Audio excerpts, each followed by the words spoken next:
market value ထက်ဈေးကျတာမျိုးဆိုတော့က market ပေါက်ဈေးတန်းပေါ့နော်ပေါက်ဈေးတန်း3500ပေါက်ရင်1200လောက်နဲ့ဝယ်နေလို့ဒါဆိုတော့မမှောင်ဆိုပုံစံမျိုးပြောတာပေါ့နော်ဒီမှာကျွန်တော်ရဲ့စကားနဲ့ဖြည့်ပြီးပြောရမယ်ဆိုလို့ရှိရင်ကျွန်တော်အိမ်ချမ်းမြေကိုဝယ်တဲ့အခါမှာမှန်အောင်ဝယ်ဖို့မလိုဘူးအဓိကအမှားနဲ့အောင်ဝယ်ဖို့ပဲလိုဘူးဘာလို့ဆိုတော့မှန်ကန်တဲ့ရွေးချယ်မှုဆိုတာအိမ်ချမ်းမြေမှာနဲတယ်အမှားနဲ့နိုင်သမျှနဲအောင်ရွေးချယ်ပြီးဝယ်ယူတာပို့ပြီးတော့ဖြစ်နိုင်တယ်အားလုံးမင်္ဂလာပါကျွန်တော်တို့ The Millionaire Real Estate Investor စာအုပ်ကနေပြီးတော့အင်ချမ်းမြေနဲ့ပတ်သက်ပြီးလေ့လာနေတဲ့သူတွေ invest လုပ်မဲ့သူတွေတက်ပေါ့နော်အမှန်တကယ်ကိုဖတ်တင်တဲ့စာအုပ်လေးတစ်အုပ်ဖြစ်ပါတယ်ဒါပေမဲ့ဒါအချိန်မပေးနိုင်တဲ့သူတွေရဲ့အတွက်ကျွန်တော်ကလက်တွေ့ဘဝမှာဘယ်လိုမျိုးရှိလဲစာအုပ်ထဲမှာဘယ်လိုမျိုးပြောတာလဲပေါ့နော်အထူးသဖြင့် theory နဲ့လက်တွေ့ပါကွာလေးဆိုတဲ့ဟာလေးတွေကိုဒါ easy episode လေးနဲ့ရွေးချယ်ပြီးတော့ပြပြပေးထားတဲ့podcast လေးတစ်ခုဆိုရင်လည်းမမှားဘူးပေါ့နော်အဲ့တော့ဒီနေ့ကတော့ကျွန်တော်ပြပြပေးသွားမယ့်အကြောင်းလေးကတော့ဒါ myth understanding ဆိုတဲ့အကြောင်းလေးပေါ့နော်ဆိုတော့ဒီမှာပထမဆုံးသူပြောမယ့်အကြောင်းလေးမလားခင်ပေါ့နော်ဒီမှာသူပြောတာကဒီ fears are educated into us and can if we which be educated out ပေါ့နော်ဆိုတော့ဒါကဒေါက်တာကယ်ပြောထားတာဖြစ်တယ်ပေါ့နော်ဆိုတော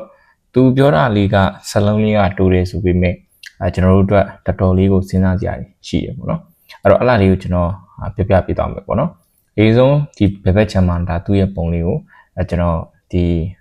Google ကနေရှာပြီးတော့ထည့်ပေးတာပေါ့နော်အဲ့တော့ဆိုလိုတာကကျွန်တော်တို့အကြောက်တရားတွေဆိုတဲ့အရာတခုကဒီတိုင်းကြီးပေါ်လာတာမျိုးမဟုတ်ဘူးပေါ့နော်သူတို့ကကျွန်တော်တို့အတင်ယူခြင်းကိုကျွန်တော်တို့ကခံလေးရတာပေါ့ဆိုတာကမီးကပူတယ်ပေါ့ဒါဆိုရင်ကျွန်တော်တို့ပူလို့ပူမှန်ပထမဆုံးအပိုင်းလေးမှာတီးခဲ့မှာမဟုတ်ဘူးဒါဆိုလို့ရှိရင်ကျွန်တော်တို့ကနောက်ပိုင်းကျမှတင်လိုက်တာပေါ့နော်အဲ့တော့ပဲကျွန်တော်တို့ဘက်ကဒီမှာတချို့ HME နဲ့ပတ်သက်ပြီးဖြစ်ဖြစ် investing နဲ့ပတ်သက်ပြီးဖြစ်ဖြစ်ဆိုလို့ရှိရင် money is dangerous တို့တချို့လူတွေပြောကြတယ်ပေါ့နော်ပြီးရင် investing is risky ယင်းနှိမ့်မြုပ်နေခြင်းက risk အများများတယ်ပေါ့နော်ပြီးတော့ only rich people can buy property ပေါ့နော်ချမ်းသာတဲ့သူတွေလောက်ပဲ HME ဝယ်နိုင်တယ်လို့တွေးထင်ကြရတယ်ပေါ့နော်နောက်တစ်ခုက debt is bad ပေါ့နော်ဆိုတော့ဘာလဲဆိုတော့အကျွေးဆိုတာမကောင်းဘူးပေါ့ဆိုတော့အမှန်တော့ဒီအကျွေးဆိုတဲ့ဟာမှာ good debt နဲ့ bad debt တို့ပေါ့နော်ဒါမျိုးလေးတွေရှိဆိုတော့ဒါလေးကကျွန်တော်ရှာပြီးတော့ရေးပေးထားတာဖြစ်တယ်ပေါ့နော်ဒီစာအုပ်ထဲမှာပါတာတော့မဟုတ်ဘူးသူပြောထားတာဒီစလုံးလေးတစ်ခုပဲဒါလေးကိုကျွန်တော်ကဘာလဲဆိုတော့နားလေသွားပြပြတာပေါ့နော်အဲ့တော့ကျွန်တော်တို့ကကြောက်တရားတွေကိုကျွန်တော်တို့အတင်ယူခြင်းခံလိုက်ရတယ်ပေါ့နော်အဲ့ဒါ HME ဆိုတဲ့ဟာကို invest လုပ်ပြီးဆိုလို့ရှိရင်ဟာလာပတ်စံရှိမှငါတို့ invest လုပ်လို့ရပါချမ်းသာတဲ့သူတွေမှငါတို့ကမချမ်းသာတဲ့သူတွေပေါ့နော်ဒါမျိုးတွေလုပ်ပြီးတော့တွားကြရတယ်ရှိအဲ့တော့ကျွန်တော်တို့ကဒီလိုမျိုးမရှိအောင်ကျွန်တော်တို့ဘာလုပ်ရမလဲပေါ့နော်ဆိုတော့ဒီထဲမှာတော့ထပ်ပြောတာတော့မရှိတော့ကျွန်တော်ဒါလေးကိုရှာပြီးတော့တရားသူတွေကိုဒါလေးကတက်တက်ဝေမျှပေးတာပေါ့နော်နံပါတ်1ကတော့ကျွန်တော်တို့ဒီကြောက်တရားတွေကိုပျောက်သွားဖို့ဆက်ဆိုလို့ရှိရင်နံပါတ်1က land ပေါ့နော်တင်ယူရမှာပေါ့နော်ဆိုတော့ကျွန်တော်တို့မှာရှိတဲ့ emotion ပေါ့နော်ပြောခြင်းဝမ်းသာခြင်းအတူတူပဲပေါ့နော်ငိုခြင်းစိတ်ဆင်းရဲခြင်းစသဖြင့်ဒီလိုမျိုးဖြစ်တဲ့ emotion တွေကိုကိုသိတဲ့ information နဲ့ကျွန်တော်တို့ကပေါင်းမှာပေါ့နော်ဆိုတော့ market က risk များတာမှန်တယ်ဒါပေမဲ့ဒီ market ကဘာကြောင့် risk များနေတာလဲနော်ဒီဈေးတန်းကအရန်ဟိုမှာ over value ဖြစ်နေတယ်ပေါ့နော်ပေါက်ဈေးတဲ့ပုံများတယ်ဒါဆိုရင်ဘယ်ချက်တွေကြောင့် over value ဖြစ်နေတယ်ဒီလိုမျိုး information အချက်လက်တွေကျွန်တော်တို့ကလေ့လာရမှာပေါ့နော်အဲ့မှာဒီမှာဆိုရင် the more you know the less you fear ပေါ့နော်ကိုပူတိလေကိုပူပြီးကြောက်တာနည်းလေပေါ့နော်ဒါမျိုးကျွန်တော်တို့ဖြစ်ကခုနကမီးဆိုလို့ရှိရင်လေ okay မီးကပူတာမှန်တယ်ပေါ့နော်အဲ့တော့မီးနဲ့ပတ်သက်တဲ့အကြောင်းကျွန်တော်တို့ကသိရနော်ပြီးနောက်တစ်ခုက model ပေါ့နော် follow people who succeed safely ပေါ့နော်အဲ့တော့လူတွေကဒီ HME ကိုယင်းနှိမ့်နှံမှုလို့ပြောလိုက်ပြီဆိုလို့ရှိရင်တချို့ကကြောက်ရွံ့ပြီးတော့မလုပ်ကြတာမျိုးတွေရှိအဲ့တော့အောင်မြင်တဲ့သူတွေတည်တံ့ရှိတယ်အောင်မြင်တဲ့သူတွေကရောသူတို့ဘယ်လိုမျိုးသွားနေလဲဒါကျွန်တော်တို့သိဖို့လိုသူတို့ရှောက်ခက်တဲ့လမ်းလေးကိုကျွန်တော်တို့ကကြည့်ပြီးတော့ကျွန်တော်တို့ကပုံစံတူလေးသွားလို့ရအခုဆိုရင်ကျွန်တော်တို့ဒီ Millionaire Real Estate Investor ဆိုတဲ့စာအုပ်လေးကိုကျွန်တော်တို့ဘာလုပ်နေလဲဆိုတော့ဖတ်နေတယ်ဒါဆိုလို့ရှိရင်သူတို့သွားတဲ့ပုံစံတွေကျွန်တော် copy ကူးနေတာပေါ့နော်ပြီးတော့မှကျွန်တော်တို့ဘာလုပ်ရလဲဆိုတော့ကိုယ်ပိုင်ပုံစံပြန်သွားရတယ်ပေါ့နော်အဲ့တော့copy success until you create your own ပေါ့နော်ကိုယ်တိုင်ဒီမအောင်မြင်သေးခင်မှာတခြားလူတွေလုပ်တဲ့ဟာကိုကိုက copy ကူးလိုက်ပေါ့နော်ဆိုတော့ဟိုစာအုပ်တစ်အုပ်ရှိရပေါ့နော်still like an artist ဆိုတဲ့စာအုပ်တွေမှာလူတိုင်းက original ဆိုတာမရှိဘူးအားလုံးကကူးတာကြီးပဲပေါ့နော်ဆိုတော့ဒီစာအုပ်လေးဖတ်ရင်လည်း သိပါအောင်เนาะကျွန်တော်တို့လည်းဒီလိုမျိုး contact တွေလုပ်နိုင်ဖို့စကားပြောနိုင်ဖို့ဆိုတဲ့ဟာမှာကို inspire ထားမယ် idol တွေရောပေါ့နော်ဒီလိုမျိုးရှိပြီးတော့မှသူတို့ရဲ့လုပ်ပုံကိုင်ပုံကြည့်တယ် idol တွေကတော့အများကြီးပေါ့နော်သူတို့ ਨੇ ပုံစံလုံးဝမတူခဲ့ရင်တော့ကိုကြိုက်တဲ့ဘိုင်းယူပြီးတော့မှတစ်စင်လှုပ်သွားတဲ့ဟာမျိုးပေါ့နော်ပြီးအပ်တယ် experience creates confidence ပေါ့နော်ဆိုတော့ interview ကိုလေ့လာပြီးဆိုလို့ရှိရင်ဒီတိုင်းစာတွေ့ကြီးပဲမဟုတ်ပဲနဲ့လက်တွေ့မြေပြင်မှာလိုက်ပြီးတော့ကြီးတာမျိုးတွေအတွေ့အကြုံယူတာမျိုးတွေကျွန်တော်တို့လုပ်တင်တယ်ပေါ့ဒါတွေကကျွန်တော်တို့လက်တွေ့မြေပြင်မှာ confident တွေရဖို့အတွက်အများကြီးအထောက်အကူပြုစေပေါ့နော်ဥပမာကိုယ့်ရဲ့အသိမိတ်ဆွေတွေက interview ကြည့်ဖို့ကိုကလိုက်ပေးတာမျိုးတွေဒါလေးတွေကလည်းကောင်းတာပဲပေါ့နော်ဒါကျွန်တော်တို့ရှိရမယ်ပြီးရင် reflect program your abilities through proof ပေါ့နော်ဆိုတော့တခါတလေကိုကတခုလေးလာနေတယ်ဆိုလို့ရှိရင်အဲ့ဒါကိုကပြန်ပြီးတော့မလုပ်လိုက်လဲဆိုလို့ရှိရင်ကိုဟုတ်လား proof အနေနဲ့ပြန်ပြီးလုပ်လိုက်တဲ့ဟာမျိုးလေးဆိုလို့ရှိရင်ကိုကပို့ပြီးတော့ဝမ်းသာပြီးတော့ဒါပို့ပြီးလုပ်မိစေတယ်ပေါ့နော်ဒါမျိုးလေးတွေလုပ်ချင်အားဖြင့်ကျွန်တော်တို့ရဲ့အကြောက်တရားတွေကိုဒါပြောင်းသွားအောင်လုပ်နိုင်နေဆိုတဲ့ဟာလေးပေါ့နော်ဒါတော့ဒီစာအုပ်ထဲမှာရှိတဲ့ပထမအဆုံးအပိုင်းလေးကိုပဲထပ်ပြီးတော့ brainstorming လုပ်ပြီးတော့ထပ်ပြီးတော့ကျွန်တော်က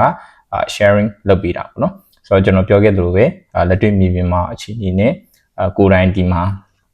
ပြောရတဲ့စာအုပ်တွေမှာစဉ်းစားတာလေးပေါ့နော်ဒါလေးကိုကျွန်တော်ပြောချင်တာပေါ့နော်ဆိုတော့စာအုပ်တွေဖတ်တဲ့အခါမျိုးတွေမှာဒီလိုမျိုးအဓိကထားပြီးတော့ကျွန်တော်ဖတ်တယ်ပေါ့နော်ဘာလို့လဲဆိုတော့စာရေးဆရာဆိုလိုချင်တဲ့အတိုင်းတစ်ခုကဒါတပိုင်းဒါဆိုရင်ဟိုရောဘယ်လိုတွေးလို့ရလဲဆိုတဲ့ဟာမျိုးပေါ့နော်ဒါကကျွန်တော်အမြဲတွေးနေတဲ့ပုံစံပေါ့နောက်တစ်ခုကကျတော့ဒါ debate which လို့ခေါ်တာပေါ့နော်ဒါလေးကတော့ကျတော့သူကပုံမြင်လေးတစ်ခုပေါ့နော်ဒီထဲမှာရေးထားတဲ့ဟာလေးဆိုတာတက်ကျွန်တော်ဒါလေးကိုပဲပြပြပေးသွားမယ်ပေါ့နော်ဆိုတော့သူကတော့ဒီပုံမြင်လေးကတော့ဒီဘက်မှာညီကိုလိုချစ်ခင်ရတဲ့တငယ်ချင်းနှစ်ယောက်ရှိရပေါ့နော်ဆိုတော့တငယ်ချင်းနှစ်ယောက်ကတစ်ခုတ်သွားကြတယ်ပေါ့နော်ဒီဟာလေးကကျွန်တော်တို့ဗာလဲဆိုတော့တက်လို့ခေါ်တယ်ပေါ့နော်ဒီမှာဆိုလို့ရှိရင် WEDG which ပေါ့နော် that debate which လို့ကျွန်တော်အရှိမပြောခဲ့တယ်ပေါ့နော်ဆိုတော့တက်ကိုပြောချင်တာပေါ့နော်အဲ့တော့ဒါကတော့ဗာလဲဆိုလို့ရှိရင်တစ်ခုတ်တာပေါ့နော်အဲ့တော့တကယ်ချင်းနှစ်ယောက်ရှိတယ်တကယ်ချင်းနှစ်ယောက်တစ်ခုတ်ဖို့သွားကြတယ်ပေါ့နော်ပထမဆုံးတကယ်ချင်းတယောက်ဒီနတ်ဆိုးอ่ะပေါ့နော်နတ်ဆိုး debate ပေါ့သူကနတ်ဆိုးကနေဗာပြောလဲဆိုတော့ဟာမင်းကသူ့ထက်စားလို့ရှိရင်ပို့ပြီးတော့တစ်သားတွေခုတ်ထားနိုင်တာပဲဒါဆိုရင်မင်းကတခြားလူကနေပဲမင်းကြီးစုတင်တယ်ဒါပေမဲ့ तू ကမင်းကိုကြီးစုမတင်နေဘူးကွာဆိုပြီးတော့ तू ကနည်းနည်းလေးညှောက်လိုက်တာပေါ့နော်ကျွန်တော်တို့ပမာစကားမှာဆိုညှောက်လိုက်တယ်ပေါ့နောက်တစ်ယောက်ကျတော့ဘယ်လိုပြောလဲဆိုတော့မင်းကိုဒီကောင်ကမင်းရဲ့အကြောင်းလေးနောက်ဘက်မှာပြောနေတယ်မင်းရဲ့သစ္စာဖောက်တယ်ပေါ့နော်ဒီလိုမျိုးလေးကိုနောက်တစ်ယောက်လေး तू ကဘာမှမဟုတ်တာလေးတိလေးကို तू ကပြောခဲ့တယ်အဲ့တော့အစားပိုင်းမှာသူတို့နှစ်ယောက်ကသိပြဿနာမရှိဘူးပေါ့နော်ဒီဒါလေးကဘာမှမဟုတ်ပါဘူးဆိုတဲ့ဟာဒါပေမဲ့တဖြည်းဖြည်းနဲ့ဘာဖြစ်လာလဲဆိုတော့အချင်းကြာလာလိမ့်ပြီပို့ပြီးဆိုးလာတယ်ပေါ့နော်အဲဒီမှာတယောက်နဲ့တယောက်ဘာဖြစ်လာလဲဆိုတော့ငင်းခုန်လာတယ်ရန်ဖြစ်ကြတယ်နောက်ဆုံးနှစ်ယောက်သားဘယ်တော့မှမခေါ်တော့ဘူးဆိုတော့တကယ်ချင်းနှစ်ယောက်ဖြစ်သွားတယ်ပေါ့နော်အဲ့တော့ဟိုတဖေးကသူကရီွားပြုံးသွားတာပေါ့နော်သူကဟိုဘာမှမဟုတ်ဘူးဆိုတဲ့ဒီတက်လေးပေါ့နော်တက်ဆိုတာ wish ပေါ့စကလုံးလေးတစ်ခုလေးနည်းနည်းလောက်လေးကိုသူနှောက်ပေးလိုက်တာဒါပေမဲ့တစ်ဖက်မှာတော့ဟာလားသူတို့အရန်ကိုမှညီကိုတို့သဘောထားတဲ့ညီကိုနှစ်ယောက်ကဘာဖြစ်သွားလဲဆိုတော့ဝေးကွာသွားတယ်ပေါ့နော်ဒါကြောင့်မို့ပေါ့ဒီဟိုအင်ချမ်မီမှာရင်းနှီးမြှုပ်နှံမှုလုပ်တဲ့အခါတွေမှာလေကိုကဒီလိုမျိုးကြောင်းရတဲ့စိတ်တွေပြီးရင်တန်တရားစိတ်တွေကိုကျွန်တော်တို့ကဖျောက်နိုင်အောင်ကြိုးစားရမယ်ဆိုတဲ့ဟာလေးကိုသူကဒီ story လေးနဲ့စာရေးဆရာပြောထားတာပေါ့နော်ဒီမှာ fear and stuff တို့လည်းပြောထားတယ်ပေါ့နော်အဲ့တော့ကျွန်တော်တို့အနေနဲ့ဒါလေးကိုသိထားလို့အဲ့မှာကျွန်တော်ကအတွေးပါပြီးတော့စန့်လိုက်တယ်ဆိုလို့ရှိရင်ရောနော်အဲ့တော့ဘာလုပ်ရမလဲပေါ့အဲ့လိုမျိုးကိုစီမှာဟာလားညောက်စေတယ်ဆိုတဲ့အတွေးတစ်ခုပေါ့နော်အဲ့လားလေးကိုဖျောက်ဖို့အတွက်ဆိုလို့ရှိရင်အစောပိုင်းကာလတွေမှာဒီကိုယ်ဘယ်ရာတွေက which ဖြစ်စေလဲပေါ့နော်ဆိုတော့အဲ့ဒါမျိုးကိုကျွန်တော်တို့သိရမယ်ပြီးရင် remove fear by learning ပေါ့နော်ဆိုတော့ကိုကလေးလာတင်ယူခြင်းအပြင်ကိုယ့်ရဲ့ကြောက်တဲ့စိတ်တွေကိုကျွန်တော်တို့ကဘာလုပ်ရမလဲဆိုတော့ဖျောက်ရမယ်နောက်တစ်ခုကအလုပ်ပြီးတော့ action နဲ့ပေါ့နော်ကျွန်တော်တို့က excuse တွေကိုဖျောက်ပါမယ်စသဖြင့်ပြီးရင်အမှန်တရားနဲ့ကိုယ်တိုင်တာဝန်ယူမှုတာဝန်ခံမှုတွေနဲ့ဒါကိုဟုတ်လားဒီတောက်ဖြစ်တယ်ဆိုတဲ့ຢာတွေကို remove လုပ်ပါပေါ့နော်ဒါတော့ကိုယ်တိုင်ထပ်ပြီးတော့တွေးလဲရတယ်ဒီ morally ဒီ story လေးရမှာတစ်စင်ကျွန်တော် moral ပါလေးရသွားလဲဆိုရင်ကတခုခုဖြစ်လာပြီဆိုလို့ရှိရင်ကိုယ်တိုင်ဒါကိုဘာကြောင့်ဖြစ်တာလဲအသေးစိတ်ပေါ့နော်ဒါလေးတွေကိုသိအောင်လုပ်ပြီးရင်ဒါကိုအမြန်ဆုံးအစောဆုံး ဖြစ်အောင် remove လုပ်နိုင်အောင်ကြိုးစားပေါ့နော်သူရဲ့ပုံမြင်လေးကဒါလေးကိုဆိုလိုတာပေါ့နော်ဆိုတော့နောက်တစ်ခုကတော့ပါလဲဆိုလို့ရှိရင်ကျွန်တော်တို့ 8 make understanding between you and financial ပေါ့နော်ဒါတော့စာရေးသူမှာတစ်ဆင့်သူဗာပြောထားလဲဆိုတော့ make understanding ဆိုတာလေးကျွန်တော်နည်းနည်းလေးရှင်းပြပေးမှာပေါ့နော် make understanding ဆိုတာ make နဲ့ misunderstanding နှစ်ခုကိုပေါင်းထားပြီးတော့မှတစ်ဆင့် make understanding ဆိုပြီးတော့စာရေးသူကရေးထားတယ်ပေါ့နော်အဲ့မှာသူဆိုတာက misunderstanding ဆိုတော့ a false belief or wrong understanding that stop people from becoming wealthy ပေါ့နော်လူတွေချမ်းသာကြွယ်ဝဖို့အတွက်မချမ်းသာမကြွယ်ဝစေဖို့တားနေတဲ့ယုံကြည်မှုအမှားတွေပေါ့နော်ဆိုတာကျွန်တော်တို့ဘဝမှာခုနအဒီမှာလည်းကျွန်တော်ပြောခဲ့တယ်အင်ချမ်မီကိုလေ့လာဖို့ငွေလိုတယ်တို့ဒီအင်ချမ်မီဝယ်တာကချမ်းသာတဲ့သူတွေမှဝယ်တာတို့ဒါတွေကျွန်တော်တို့မတွေးလို့မရဘူးပေါ့နော်ဒါတွေက misunderstanding တွေဖြစ်တယ်ဒါမှစာရေးသူကထပ်ပြီးတော့သူကနောက်ပြီးကျွန်တော်ပြပြပေးမယ်ပေါ့နော်ချက်တွေလာလိမ့်မယ်အဲ့မှာဒါလေးလည်းပြောပြချင်ပါတယ်။မာဆိုလို့ရှိရင်လည်း there's never a perfect time to start. So people should just start because there are always deals. You just launch your markets and always buy. It will fail and you can't go wrong. ဒါချီမီနဲ့ Linda တို့ကပြောခဲ့တဲ့ဟာလေးပေါ့နော်။ဆိုတော့ဘယ်တော့မှပေးကြတယ်ဆိုတဲ့အချိန်တစ်ခုဆိုတာ perfect time ဆိုတာဖြစ်မနေဘူးပေါ့နော်။ကိုကအဓိကစလိုက်ဖို့ပဲစတဲ့အခါမှာလေတဲ့ဒီကောင်းကောင်းဖြစ်ဖို့လိုတယ်ပေါ့နော်။အယောင်းဝယ်ကောင်းကောင်းဖြစ်ဖို့လိုတယ်အဲ့ဒါဘာလဲဆိုတော့အမြဲတမ်း market ကိုလေ့လာပါတဲ့ပြီးလို့ရှိရင် market value ထက်ဈေးကျတာမျိုးဆိုတော့က market ပေါက်ဈေးတန်းပေါ့နော်ပေါက်ဈေးတန်း3500ပေါက်ရင်1200လောက်နဲ့ဝင်တယ်လို့ဒါဆိုရင်ဘယ်တော့မှမမှားဘူးဆိုပုံစံမျိုးပြောတာပေါ့နော်ဒီမှာကျွန်တော်ရဲ့စကားနဲ့ဖြည့်ပြီးပြောရမယ်ဆိုလို့ရှိရင်ကျွန်တော်အင်ချမ်မီကိုဝယ်တဲ့အခါမှာ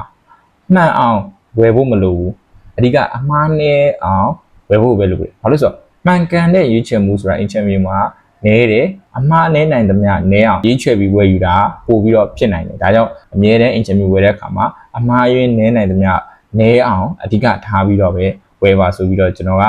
အကြံဉာဏ်ပေးလေးရှိတယ်ပေါ့နော်ဒီတော့ Messi တို့လည်းဒီလိုပုံစံမျိုးနဲ့အင်ချင်မီကိုဒါလေးလာတင်တယ်ပေါ့နော်ဆိုတော့